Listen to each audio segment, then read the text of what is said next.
So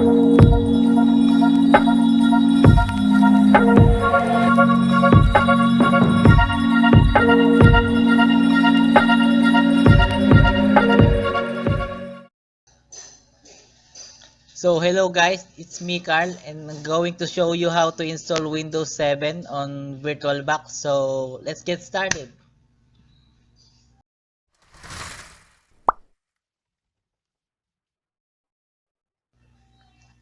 So first we should have a Virtualbox installed in our PC and we have Windows 7 installation disk. So first we should open Virtualbox. We will click new. We will write Windows 7.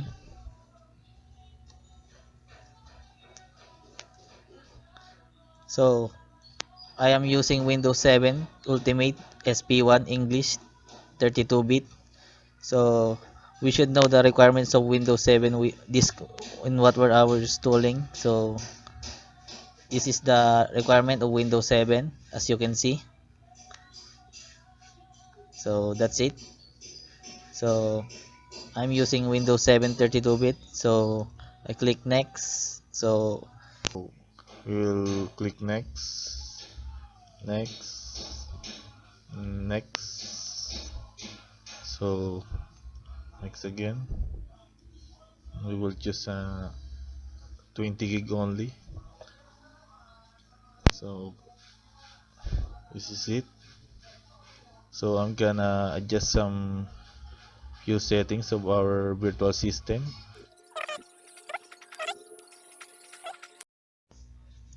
so I already adjusted the settings for Windows 7 in order to get it fast.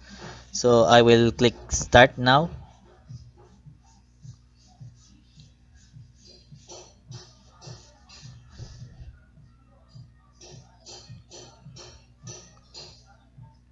And here we will choose now the Windows 7 installation disk. So this is the Windows 7 installation disk and I will load it now in my virtual machine. So this is it. Our Windows 7 is loading now.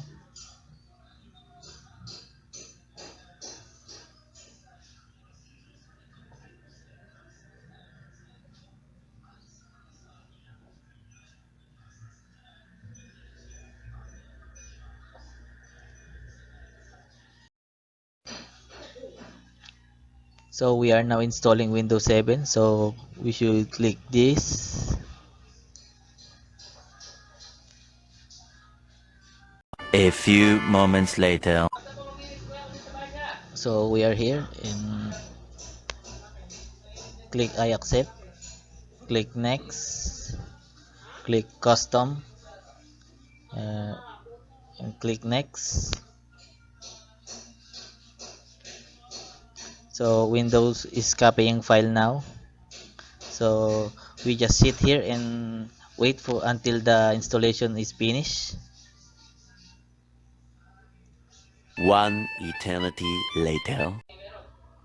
So guys, we're almost here.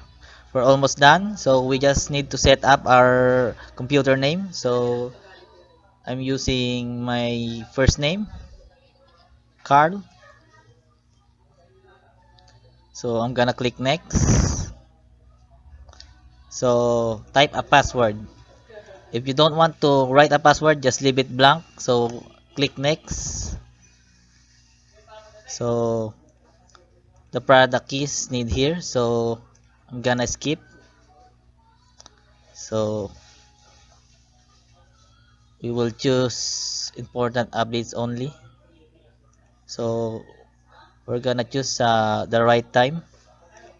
So I'm gonna choose Beijing.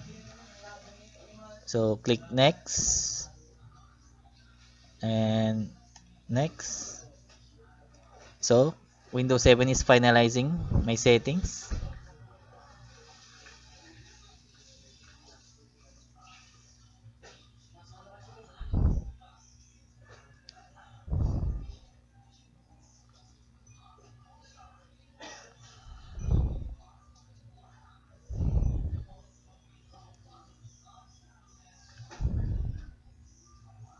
So Windows is preparing your desktop.